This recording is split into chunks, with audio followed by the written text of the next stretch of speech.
kept pace with it. It has also spread this knowledge across the engineering sector of Pakistan.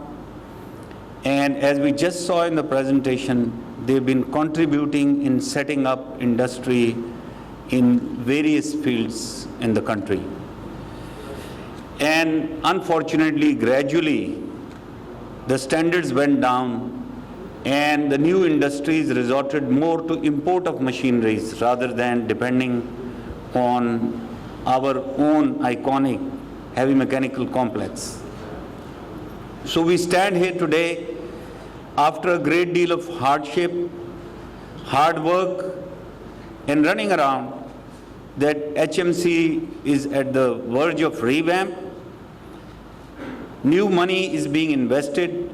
There are new investors from our all-weather iron brother, China, who are taking so much interest and are here today with new investment.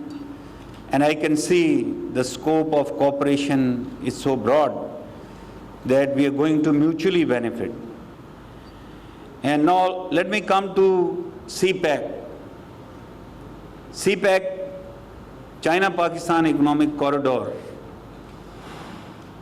is a reflection of our iron brotherhood and also a reflection of the desire of both leaderships ever since our creations to translate our warm relationship into economic integration and mutual benefits.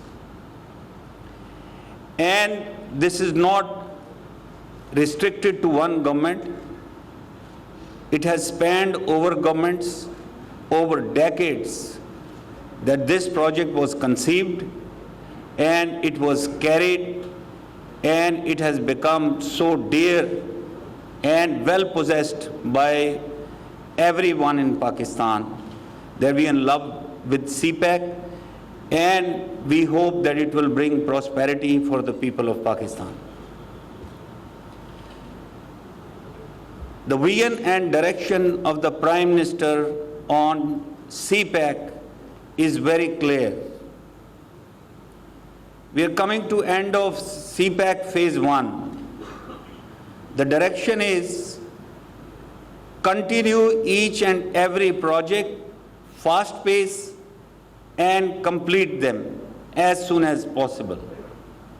All those projects which have been held up or obstructed because of any technical reason or procedural delay has to be handled at priority.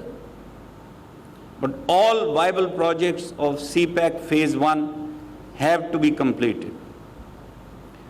On phase 2, there is absolute clarity again.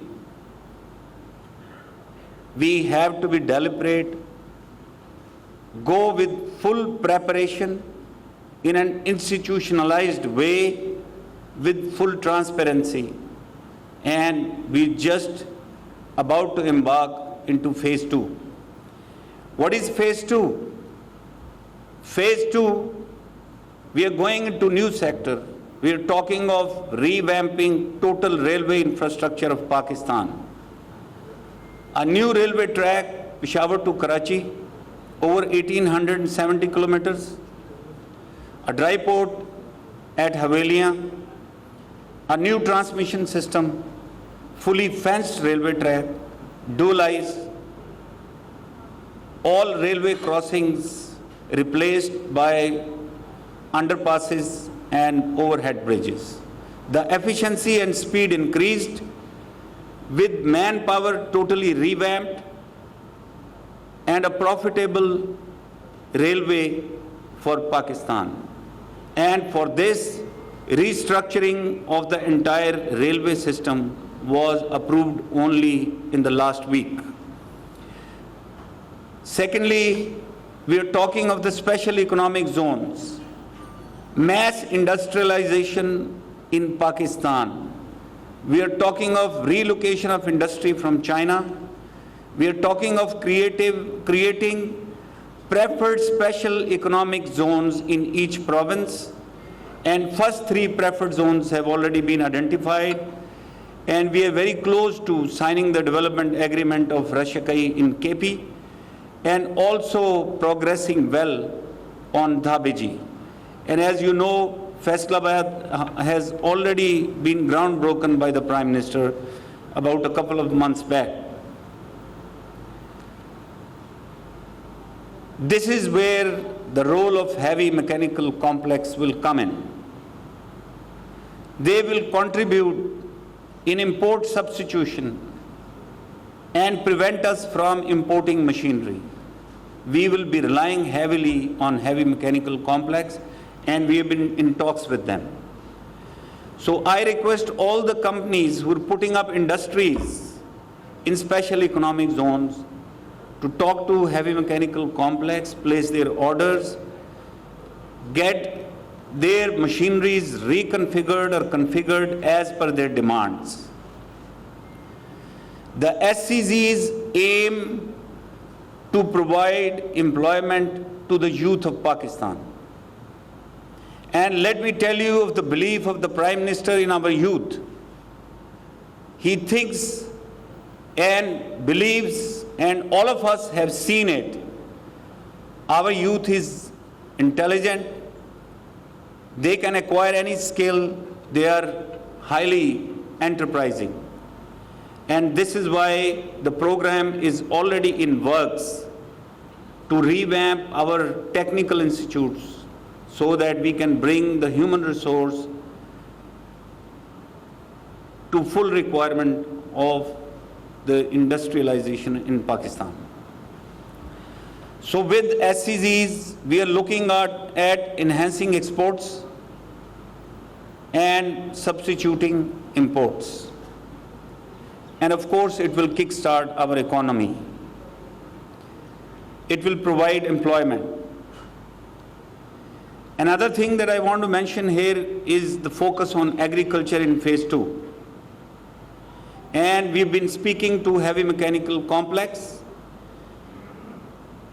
that we will ask HMC to go into manufacturing, large-scale manufacturing of the heavy agriculture machinery, all implants that we get from abroad. We are talking of mechanization of agriculture. We are talking of water conservation, smart management of the farms, and a lot of machinery will come up here in HMC. Another focus is science and technology. And this is one example. If you look at the companies and their profiles, you will realize how we can progress through CPEC with a focus on science and technology in the progress of CPEC. So, let me tell you, CPEC is becoming a fast reality. We've seen it today. Even the COVID has not been able to hamper the progress that we want to make. I had just looked at the CPEC projects, and I see that there are 8 energy projects already completed, and 9 are currently under execution. If you just look at phase 1, so far we had an investment of $12.5 billion in CPEC. And currently under execution are projects of another $14 billion. And when we go into phase 2, the direction is very clear. We are going to reduce our burden on the loans. Rather, we are going into a mode of business-to-business cooperation with the Chinese firms. We are looking at foreign development, foreign direct investment. We are looking at individual companies and entrepreneurs to come into Pakistan and partnering with Pakistani businesses and business houses. And the CPEC authority, along with the help of our brother who happens to be very popular here because of his enterprise and hard work, the Ambassador Excellency Yao Jing, that the companies are coming together. We are connecting the companies amongst themselves. We have a new business council which will be announced very soon, all from the private sector. And the cooperation in the coming days between the companies will increase manifold. And this is how we are all set to launch a phase 2 in a deliberate, prepared manner, in an institutionalized manner, with full consciousness of transparency. So, ladies and gentlemen, let me also give you another good news. And the news is that we are going into revamp of machine tool factories also with the same management that have taken the task of revamping heavy mechanical complex.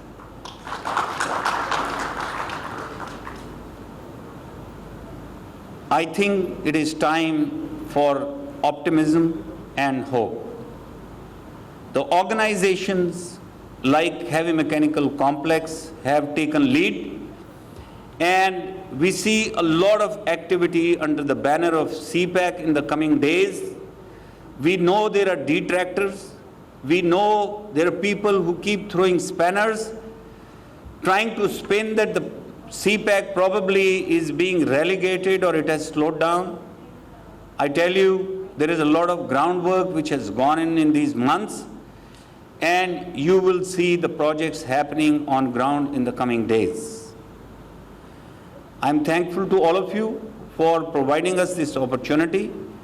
I am grateful to all our friends from China, and I'm especially thankful to Her Excellency Madam Nagmana Hashmi for taking all the pain to putting today's ceremony together there in Beijing, and Heavy Mechanical Complex for leading this initiative, special planning, strategic planning division, and the board of Heavy Mechanical Complex, and the partners, the consultants who put all this concept together.